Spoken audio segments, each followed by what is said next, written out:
What's up, guys and girls, this is Tim here. Welcome to my top 10 games for the HTC Vive.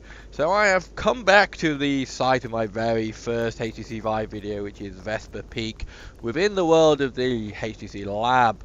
And I'm going to be taking a look at some of the games that I have played and owned over the last couple of months. So give you a little bit of context as to what this is going to be. This is not going to be an exhaustive list of all HTC Vive games that are out there, as I have a fair few in my collection right now, but not obviously all of them.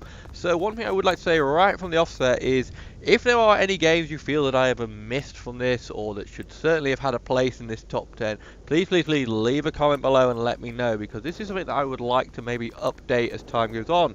Obviously HTC Vive and VR in general is growing pretty rapidly at the moment, and there are new games coming out all the time. In fact, there is one game in this list which I've literally just got today and is good enough to have made it into the list.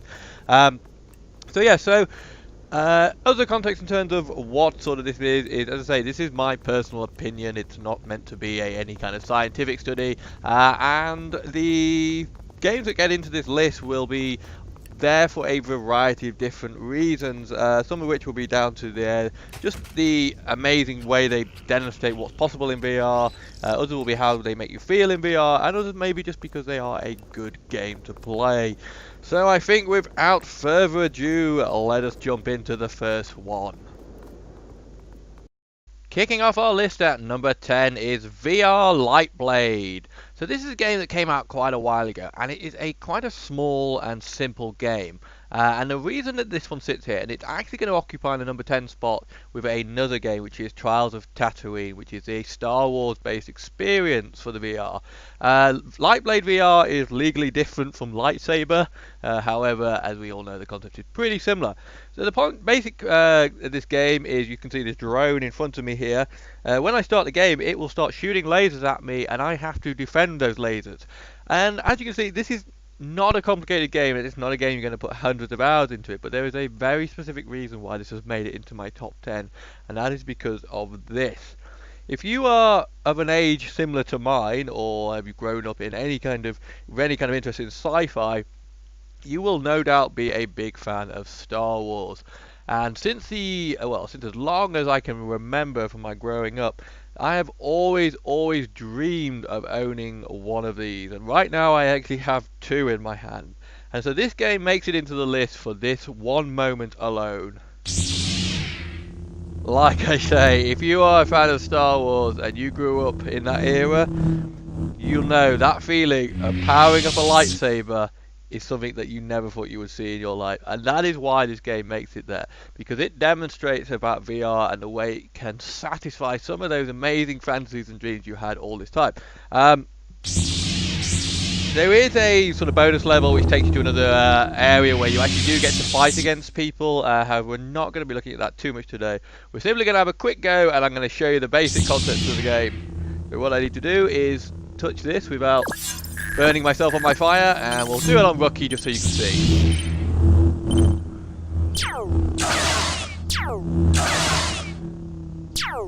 So whilst I said that you wouldn't certainly get several hours of gameplay out of this, it would take many hours. The Rookie level that I'm on right now is actually quite simple. However, it gets pretty complicated and pretty difficult very quickly as you move up through the level, to the point that I have only got to master after about a couple of hours of play, and I don't realistically think I can get much further than that. In fact, I think to complete this game you would literally have to be a Jedi. There we go, 100% 20 out of 20. But yeah, as I say, this game is on Steam, or it was when I bought it, for around £3, probably around $5. And that's another point to make about this top 10 is, my view of games is that a £3 game does not need to compete with a 30, 40, 50 plus pound game. It is just, it doesn't have to deliver the same amount of play that kind of game does. And this is certainly one that's worth getting, because when you introduce people to VR, you need to kind of build them up to it, and this makes for it makes for that fantastic moment when you allow someone to fire up a lightsaber for the first time, but it also makes for a nice way for them to ease themselves into the concept of VR. The other game that I mentioned is going to be, or not really a game, more of an experience, is going to be occupying the 10th spot as well, is this one. Trials on Tatooine. So this is a very short, free-to-play little experience for the HTC Vive, which is kind of, well, obviously based around the Star Wars universe. And this is part of what I love about the Vive. What you can see in front of me there is the Millennium Falcon coming into land. Now, obviously, you're only getting this on a screen, but what I can tell you is this thing is absolutely ginormous, and it feels like I'm going to get crushed by it. And this was one of my all-time favourite ships growing up. I was an absolute Star Wars fan, and to be stood here with this spaceship next to me is absolutely incredible. And not to mention what's about to come trundling out of here. Everyone's best buddy R2-D2. So I wanted to throw this one in, and I know it's not actually a game, but I did want to throw it in because it just ties in with the VR Lightblade game in giving you that amazing experience for VR. If you have not played this and you have a HTC Vive, you must get hold of this. Chewie, watch that regulator. I'm gonna try to take these guys out. Number 9, VRZ Torment. So up until recently this game would not have made it into my top 10. I bought it, probably one of the first games that I bought for the Vive, and at that point it was a very basic tech demo type game. It's quite a pretty looking game, and the movement and mechanics on it are pretty good. However, at the time, as I say, it was literally get dumped here, shoot a few zombies, and that was about it. However, they have done some massive updates to it of late, and the best way to describe this game is it's kind of a survival game. However, it's done in sort of short runs, so you're designed to kind of start in the game and try and progress through a number of puzzles and tasks in order to reach the end zone. Now, I've played a little bit of this, and I've made it quite far, but I am yet to complete it in one pass through at the moment.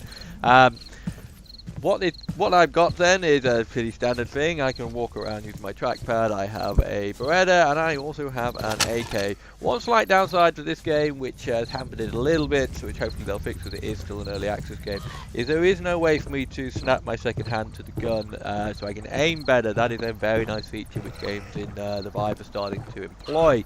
This one is simply controlled, so it's more like a pistol, but it's not too much of a detriment.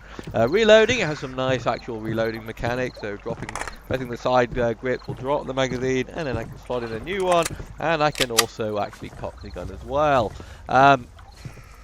There are a number of these buildings in the this level, which as you break into these buildings, they will trigger certain events and tasks that you have to do in order to progress through the story, and there is quite a in-depth story, it seems. There used to be a gas canister in there. You have this man narrating in your mind who is meant to be, I guess, some kind of conscience or something like that, who will talk you through and guide you through. You also have lots of supplies in there, but it can eat you up. You also have these cameras where the people who run this place are watching you. So if I open up this one by shooting the padlock, steady. Open That's the how door, you do it. I will likely face some ass munches in here. See? Sounds smooth, kid.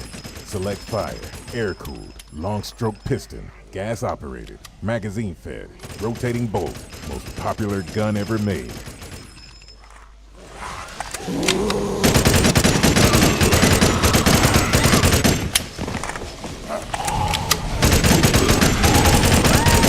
is starting to get a bit hectic. Make a run for it. Oh shit!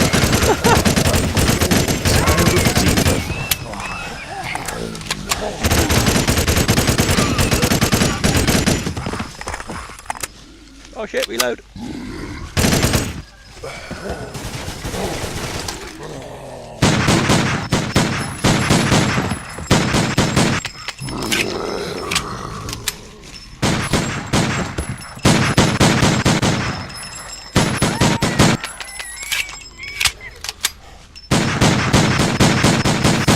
Child of Jesus.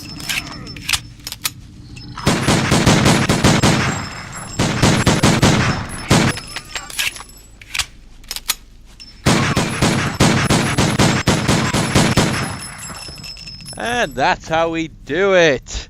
So yeah, the gun mechanic, the shooting is very pleasing in this game, and it's fair to say at times it gets quite freaking scary. I have done a initial video on this game, so if you'd like to see more of it, then go check that out. But for now, that will do for VRZ. Let us move on to the next game in our list.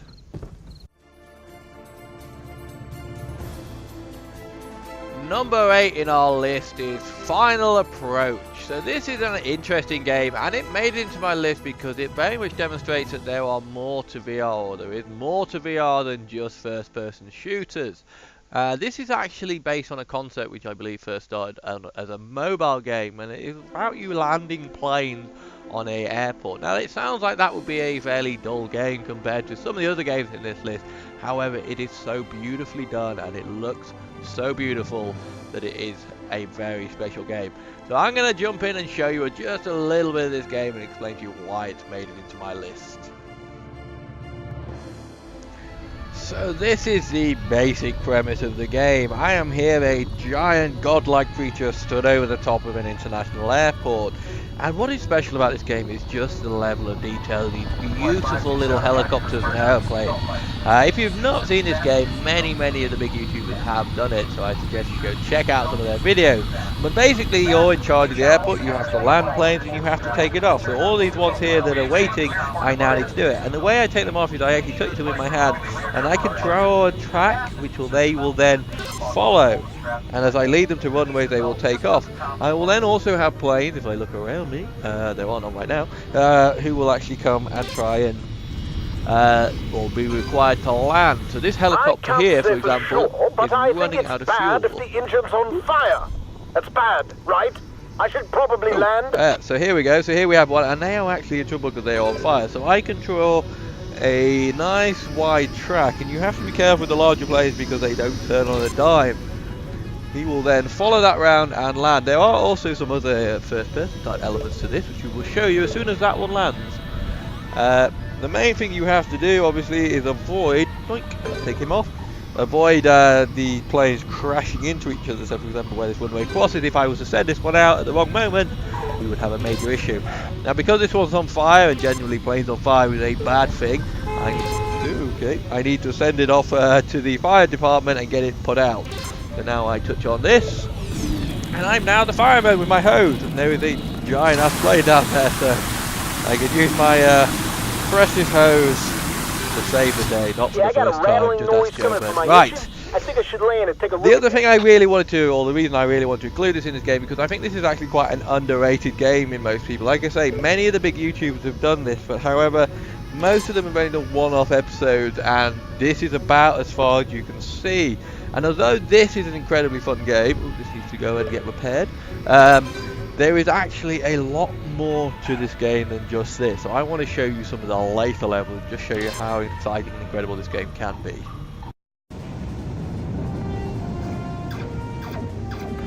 So this is one of the later levels, and having proven my worth as an air traffic controller, I have now been put in charge of the Air Force. Well, although technically it will probably be the Navy. So I say this is one of the later levels which I had no idea existed when I first got this game. My engine's on fire. And you can actually dogfight in this. I am at the moment controlling the plane with the arrow above it, and I am with my controllers. I'm actually controlling its weapon, and I can destroy it. And the reason I love this, apart from being a bit of a nut when it comes to military and things like that, is just the beautiful detail. These planes are tiny, but they are just so beautiful, and it is like having my very own remote control fighter jet complete with aircraft carrier. There are also, oh no, I let my thing destroy because I didn't put it out in time. I should probably put this one out. There are also some first person. There's a fire brigade one down there, and on this ship here you can see these tiny little missile launchers and machine gun turrets, and in some of the levels I can actually control those. Tower, I'm on fire. Need to get down to the carrier ASAP. Ooh god, they just almost crashed into each other. Yeah, I know, well, just land, okay? You don't need me to tell you. Look at these little guys as well who are actually here putting out the fire that I just made. So that's part of the main reason that I wanted to put this one into my list, because it is just so beautifully detailed, and it gives you another alternative to what VR is capable of. Let's go down here, we can actually see this plane come in, and I can put it out with my magical hose again. Wait, where's the fire? There's the fire. Actually, you just spray the water at the fire. That's how firefighting works, isn't it? And then this plane actually goes onto this little elevator. Will disappear down there. It is such a lovely, lovely game. Hey, dude, how you doing? He's waving at me. How nice.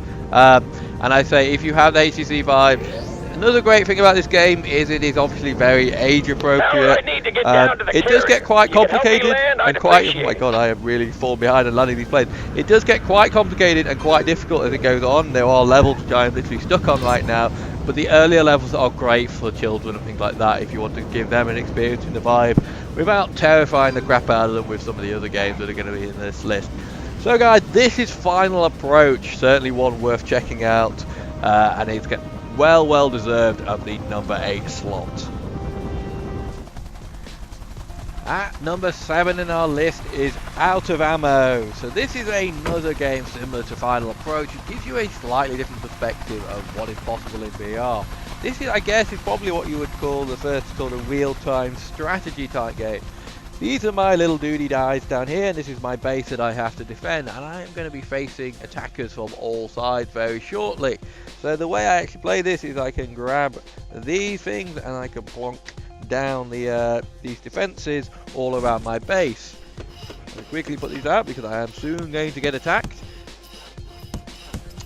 Then my engineers will rush out and actually do it, and if I assign, oops, see, you can see the enemies coming in already. Quick, build. There we go. Sniper. I can, however, also jump into these. Get out of there. I can actually jump into the guns themselves and go into first-person mode. Now, this is one of my favourite guns in the game. It is a 50 caliber mounted machine gun, and I grab it by using both of my controllers and shooting. What's amazing though is if you actually watch the ammunition is going into there, that is my real ammo belt. So when it runs out, I have no ammo left. So to reload, I have to pull back on these, lift, grab a new belt, slot it in, close it, and do it. And now I'm ready to fire again. Each of the different, better do this before I actually get overrun before I even start. Each of the different people and guns in this game have that kind of mechanic in it. Who are you all shooting at? I can't see. More people coming down here. I will try and get this in the right eye so you can see. To reload the sniper rifle, I have to pull it back. It's actually a bolt action. I think you see my left eye. Apologies if you're not exactly seeing it, but as you can hopefully see, you actually magnify through here and it works like a real sniper scope. Other abilities I have in my little left hand here. I can call in a artillery strike. Find someone. Oh, there we go. Click that button and then do this. It will actually blow up. That's completely missed. I can use a sniper shot. Basically turns my finger into a sniper and blows him up like that. And I also have a strafing gun which calls in an attack helicopter to run down all of my enemies. Other guys in here, we have these little turrets where I have a nice little machine gun, and again, to reload I have to grab the magazine out and put a new one in. There is some other nice features in this. For example, I can actually stack up magazines here for quick shooting, so when I'm taking out the enemies quickly and I don't want to have to grab another one out of my belt, I can just do this very quickly. It also has some attachments on here like a laser sight, which works really well, and there are grenades as well. If I grab this and hang on, oh shit. Yeah, when you let go of it, it actually fires the spoon out and I can throw grenades. So let's see if we can't kill one of these guys over here. Oop. Oop, I'm out of ammo. There we go. There you go. Look, I got the name of the game into it. But this is the basic premise of the game. There are a number of different maps that you can play. This is, they all follow the same sort of basic principle. Another exciting thing about this game, though, is it's also multiplayer. I can actually have other people in here with me, and it's such a cool concept when that happens. Grab me a mag. There we go. Because when you have someone else, they actually appear in the map as a giant pair of hands and VR headset up there. And then when they come into the little gun, they're a tiny little VR headset with a floating gun. A lot of fun. I've met some great people in here and had some really fun games with other people. There are also some single player sort of mission type levels where one in particular where you have a shotgun in a hotel lobby is a lot of fun, and I did a video on it. It's called Vertigo, and I very much suggest you check it out because it is one of the first VR videos I did, and it's a lot of fun, that level. So, and actually in that level I'm doing pretty well and being a bit of a beast. Ooh, long shot for the snipe. Oh, popped his head. So yeah, guys, this is out of ammo at number 7. Definitely another game to add to your HTC Vive collection. At number 6 in our list is Subnautica. So if you've been watching any of my recent series on Subnautica, you'll know that I have a particular love and excitement for this game. And as a game which actually does have native VR support, it has very much firmly made its way into my top 10. It would have been slightly higher than this, however, although it has native VR support, it does not have support for the Vive controllers or any kind of tracked controller, so I have to use an Xbox 360 controller, which does hurt it a little bit if I'm honest. Despite not having native support for the Vive controllers or any VR controllers, this game is still a fantastic game, and even if you do not have a HTC Vive, I would very much recommend this because on a screen this game is just as much fun and as beautiful as it is in the VR. However, this here in front of me is my Cyclops. This is a submarine that I can build, and I have just built it in my series, and it is quite frankly one of the greatest vehicles in any game that I have seen. I can drive this, I can walk around in it, I can build structures inside of it such as fabricators and things like that, and I can also dock my little personal submarine, although right now I don't think my personal submarine is docked in it. It's over there, you can see the little icon. Like I say, this is a native VR game, so there are many games that using tools like Vorpex that you can actually turn into VR games, but I'm not going to be including those within this top 10. Only games that are specifically set up to operate in VR will be included, so just a point to make there. This game has been updated a lot. It's been out quite a while, and the recent updates have added in a lot of story and a lot of depth to the universe that you find yourself in. If you're not familiar with the world of Subnautica, it is a fairly basic, not basic, but it follows the basic concept of a survival game. You have been, jump out of the water. You have crash landed on this ocean world, and although I'm actually on an island, the land is very few and far between. Oh shit, the gun is pointing upwards. That's actually a big super gun. If you want to know what that is, watch my last episode of Subnautica. You are dumped on this planet. You can collect stuff together. You can see right now I have various materials in my inventory, and by using those in the fabricator you can build ever more complex things, which I believe, well, personally for me, culminates in the creation of this behemoth of a submarine. So yes, if you've not checked out Subnautica, I would very, very much recommend checking out my series, and that will give you a lot more depth as to what this amazing game is. So that brings us to the end of the first episode of Wandering Timmy's Top 10 Games for the HTC Vive. I hope you've enjoyed this look back at my 10 to number 6 games, and I hope very much you'll check back for the next episode where we'll be counting down the top 5 games for the HTC Vive.